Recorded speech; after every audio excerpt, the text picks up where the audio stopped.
राधे राधे। राधा वल्लभ श्री हरिवंश। श्री राधा चरितमृतम भाग 30। अनादि दंपत्ति का विवाह महोत्सव। वर्षा ऋतु से सीधे बसंत ऋतु पर। वर्षा ऋतु में ही दोनों बाल रूप से चले गए थे अपने घर, क्योंकि अवतार काल की भी तो अपनी मर्यादा है ना। वर्षा ने में जाकर देखा, कीर्ति रानी और बृषवान जी बेचैन हो प्रतीक्षा ही कर रहे थे कि मेरी लाली क्यों नहीं आई। वर्षा भीषण होने वाली है, कहाँ गई? बाबा बाबा, दोणी भान दुलारी कृष्ण देख रहे हैं। अरे कहाँ रह गई थी? और ये कन्हैया बाबा बृहस्पति मिले वृंदावन में, उनको गाय खोजनी थी तो हम दोनों को भेज दिया, श्री राधा ने कहा।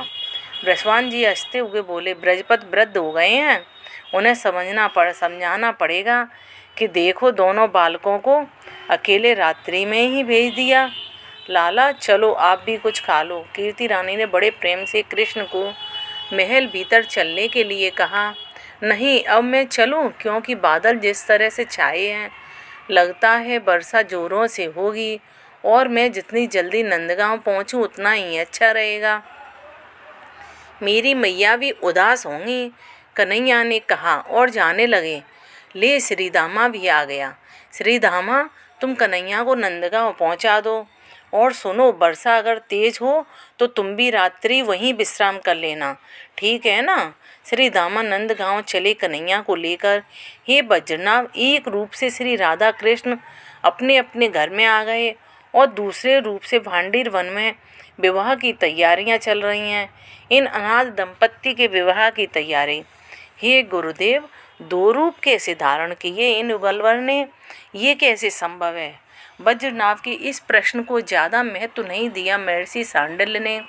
बस इतना ही कहा, वज्रनाभ दो रूप क्या दसों रूप भी बनाकर सामान्य योगी लोग भ्रमण करते रहते हैं। जब एक साधारण योगी भी 10 रूप एक साथ बना सकता है तो ये तो समस्त योग के परम फल हैं। ये तो योगियों के ईश्वर के भी ईश्वर हैं। ये अगर 2 रूप बना रहे हैं तो इसमें आश्चर्य क्या? छोड़ो इन व्यर्थ के प्रश्नों को। अब सुनो वज्रनाभ, उस दिव्य विवाह का वर्णन सुनो। बसंत ऋतु बिल्कुल पागल है, ना वह कभी रुकती है ना ठहरती है, ना किसी को ठहरने देती है। मिलन की तीव्रता पैदा करती है और तीव्रता को और बढ़ाने वाली है। ये बसंत प्रेमी से मिलने की बेकली पैदा करती है। बसंत भौरे मंडराने लगते हैं फूलों में, जैसे उनकी बिलख ही डाल डाल और पात पात में मंडरा रही हो। रस की चाह अर्ध चेतन प्राणियों को भी जगा देती है। वे भौरे रस लेने के लिए मतवाले हो उठते हैं, और जब रस ले लेते हैं तब चकराने लगते हैं। पागल है ये बसंत। हाँ, स्वयं भी पागल है और सबको पागल बना देता है।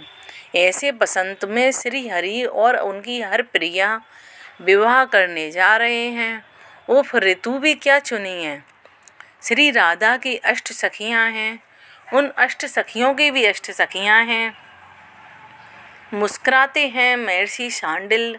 विचित्र बात है, कृष्ण के साथ ये 16 का अंक जुड़ा हुआ है और बहुत गहरा जुड़ा हुआ है। गोपियाँ कितनी? 16,000। पत्नियाँ कितनी? 16,000। कृष्ण में कलाएँ कितनी? 16 कलाएँ। अच्छा, श्रृंगार में भी श्रृंगार कितने? 16 श्रृंगार। कर्मकांड में पूजा करने के उपचार कितने? 16। और आश्चर्य वज्रनाभ, यह हमारे शरीर का पूरा पिंड, 5 ज्ञानेंद्रियाँ और 5 कर्मेंद्रियाँ और 1 मन, पूरे हुए 16। पर कृष्ण बड़े विलक्षण हैं, वे सबको एक कर देते हैं। 16 को एक ही करके मानते हैं। सारे अनुमानों को गड़बड़ कर देते हैं, सारे अनुमानों से मुक्त हो जाते हैं। वे केवल एक पुकार बन जाते हैं। अंतिम में ब्रह्म, बस एक श्री कृष्ण, बस एक। पर वो भी तड़फ उठता है, पुकारने लगता है, और वह पुकारता है अपने आप को। वो अपना कौन? वह अपना अपनी श्री राधा ही हैं। अब 16 को जो पूर्ण है, पर उन सबको एक करते हुए वो अपने में ही रमने के लिए बेचैन हो उठता है। जो अपना ही है, अपने में ही है, इतनी भी दूरी नहीं है। उसी से फिर मिलने के लिए मंडप रचता है, सेज सजाता है, अपने से ही प्रकट करता है, फिर उसी से एक हो जाता है, अपने में समेट लेता है। बोलते बोलते महर्षि स्वयं खो रहे हैं और खो जाते हैं। तभी एक दिव्य रथ आकर रुकता है।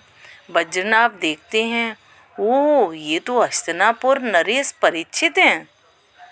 महर्षि परीक्षित को देखकर आनंदित होते हैं। बज्रनाभ उठकर उनका स्वागत करते हैं। महर्षि सांडिल्य के चरणों में सम्राट परीक्षित जब प्रणाम करते हैं, तब आनंदित हो महर्षि कहते हैं, हे परम भागवत परीक्षित, बहुत सुंदर समय में आपका आना हुआ है। आज श्याम सुंदर और उनकी एलादनी श्री राधा रानी का विवाह महोत्सव है। इतना सुनते ही आनंदित हो नाच उठते हैं परीक्षित। उनके रोम रोम से प्रेम के परमाणु निकलने लगते हैं। राधा राधा राधा राधा राशेश्वरी, राधा राधा कृष्ण प्राणेश्वरी। पर ये क्या, श्री राधा चरित्र की दिव्य कथा में आज परम प्रेमी भक्त श्री उद्धव जी महाराज का भी प्रकट होता है। साष्टांग प्रणाम करते हुए वे महर्षि को आग्रह करते हैं कि हमें उस दिव्य कथा का पान कराइए, जो अनादि दंपत्ति के विवाह की कथा है। परीक्षित उद्धव जी को प्रणाम करते हैं, बज्रनाभ दोनों को प्रणाम करते हैं। आहा, कितना सुंदर वातावरण, कितना प्रेम रसपूर्ण वातावरण का निर्माण श्री धाम वृंदावन की भूमि में हो रहा है। महर्षि और अधिक उत्साह से आगे की कथा सुनाने लगते हैं। आदि सृष्टा ब्रह्मा जी ने हाथ जोड़कर एलादनी शक्ति श्री राधा रानी की स्तुति की। श्री राधा रानी के सहस्त्र पवित्र नामों का अपने 4 मुख से उच्चारण करते हुए उनके चरणों में नमस्कार किया। मैं सृष्टा ब्रह्मा आप दोनों के ब्याह का विधान करने आया हूँ, आप हम पर कृपा करें। मुस्कुराई श्री राधा रानी और अपने प्राणधर श्याम सुंदर की ओर देखा। मैं आपसे नाराज था विधाता, क्योंकि आपने मेरे ग्वाल वालों का अपहरण किया था, पर आज मेरे हृदय की बात आपने कही है तो मैं आपसे अत्यंत प्रसन्न हूँ। मेरी प्राण बल्लवा श्री राधा रानी का कोई पूरा नाम भी नहीं, मात्र रावी कहे तो मैं उसके पीछे दौड़ पड़ता हूँ, और जब वह धा कह देता है तब तो मैं उसका ही होकर रह जाता हूँ। फिर आपने हमारे ब्याह कराने की बात जो कही है, इससे तो मैं बहुत प्रसन्न हुआ। ठीक है, आप ही ब्याह कराइए। इतना सुनते ही ब्रह्मा जी आनंद से भर गए। अच्छा, कन्यादान कौन करेगा? बड़ी विनम्रता से ब्रह्मा जी ने श्याम सुंदर से ही पूछा था। पर इस रस में ब्रह्मा का ज़्यादा विघ्न देना सखियों को अच्छा नहीं लग रहा। ललिता सखी बोल पड़ी, अरे पंडित जी, मंत्र पढ़ो, तुम तो बस इधर उधर करने की सोचना भी मत। तुम्हें मंत्र पढ़ा रहे हैं, यही बहुत है। और कन्यादान किसे करना है और क्या करना है, इस सब के लिए तो हम हैं। ब्रह्मा जी ने सखियों को हाथ जोड़ा और एकदम चुप हो गए। जिसके संकल्प से संपूर्ण सृष्टि बन जाती है, वो ब्रह्मा स्वयं विवाह कराने के लिए बैठ गए हैं। पर रंगदेवी सुदेवी सखियों ने आकर श्री जी का हाथ पकड़ा और बोली, आप चलिए, पहले आपको देवी की पूजा करनी है। ये क्या कह रही हो? इनसे भी बड़ी कोई देवी है? देवी और कौन है? ब्रह्मा जी ने बीच में बोलने की फिर कोशिश की, पर सखियों ने उन्हें फिर चुप कर दिया। आप न ज़्यादा बोलो, पर मैं वैदिक रीति का पक्षधर हूँ। ब्रह्मा जी ने श्याम सुंदर से कहा, धरो अपने पास अपनी वैदिक रीति। हम तो प्रेम रीति को भी महत्व देंगे।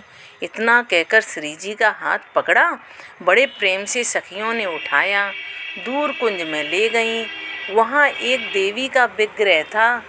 दुल्हन को पहले देवी पूजा करनी ही चाहिए, पर ये कौन सी देवी है?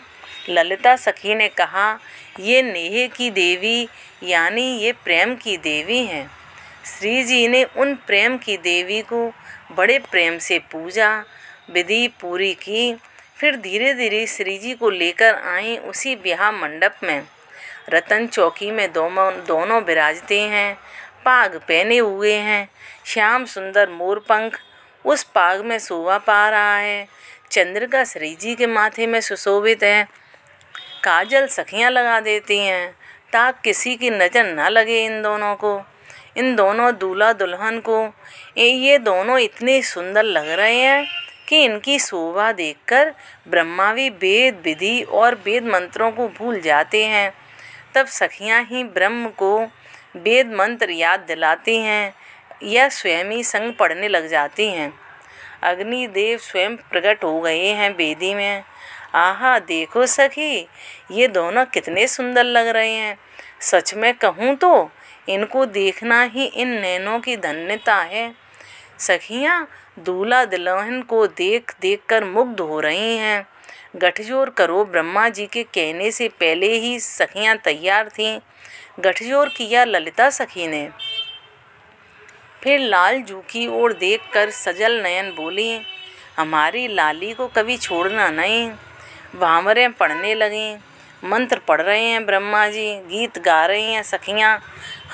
देखो देखो, भांवर लेते हुए दोनों कितने दिव्य लग रहे हैं। अरे सखियों, इस छवि को अपने हृदय में बसाओ। यही हमारे जीवन धन है और यही हमारे सर्वस्व हैं। पर एक सखी से रहा नहीं गया। वो चमर ले उठी और भांवर देते हुए लाडली लाल के पीछे पीछे चमर डुराते हुए चलने लगी। इस छवि को ब्रह्मा देखते हैं तो विधि ज्ञान भी भूल जाते हैं। एक टक बस इन दोनों को देखते ही रह जाते हैं। सखियों को ही कहना पड़ता है, अब ये करो, अब ये करो विधाता, अब ये करो। ललिता सखी आगे आईं। अब कन्यादान, कन्यादान मैं करूँगी कन्यादान, पर चरण प्रक्षालन का अधिकार मुझे भी मिलना चाहिए। ब्रह्मा जी थोड़ा मचल कर बोले थे ललिता सखी से। श्याम सुंदर के हाथ कांप रहे हैं। कांप तो लाली के भी रहे हैं। ललिता सखी ने अपनी लाली का हाथ लालजू के श्याम सुंदर के हाथों में जब दिया, ललिता सखी रो गईं। हमारी लाली बहुत भोरी है, इनका ध्यान रखना लालजू। सिंदूर दान के समय तो श्याम सुंदर की दशा देखने जैसी थी। सखियों ने उन्हें संभाला। वो बार बार अपनी देह दशा ही भूल रहे थे। सखियां तो सब सिद्धा हैं, कोई साधारण तो है नहीं। वो सब अपने आप को संभाले हुए हैं। सेवा में ही इनका ध्यान रहता है। सेवा में मिलने वाले आनंद को भी ये ठुकराते हुए चलती हैं। यही तो विशेषता है इन सखियों की। तभी तो ये श्री जी की सहचरी हैं। हे बज्जनाभ उद्धव परीक्षित, एक गंभीर बात जो इस विवाह में घटित हुआ वो सुनो। महर्षि बोले। ब्रह्मा जी मूर्छित हो गए। जब वो चरण धोने लगे थे उस समय वो पुरोहित के रूप में नहीं थे, और जैसे ही चरण धोने लगे तभी आनंद की अतिरिक्तता के कारण वे मूर्छित हो गए। तब ललिता सखी ने एक रहस्य की बात ब्रह्मा जी के कान में कही थी। हे ब्रह्मा जी, ये नेह की विधि है, ये प्रेम का मार्ग है। इसमें अपने आप को संभालना पड़ता है। तनिक चूक से सब कुछ बिगड़ने का डर रहता है। हे ब्रह्मा जी, आप अपना सुख देख रहे हैं, आपको चरण धोते हुए आनंद आ रहा है, तो आप उसी आनंद में डूब रहे हैं। पर जानते हो, इस प्रेम मार्ग में स्वयं के आनंद में नहीं डूबना है। ये भी उचित नहीं माना जाता, क्योंकि ये भी स्वार्थ है।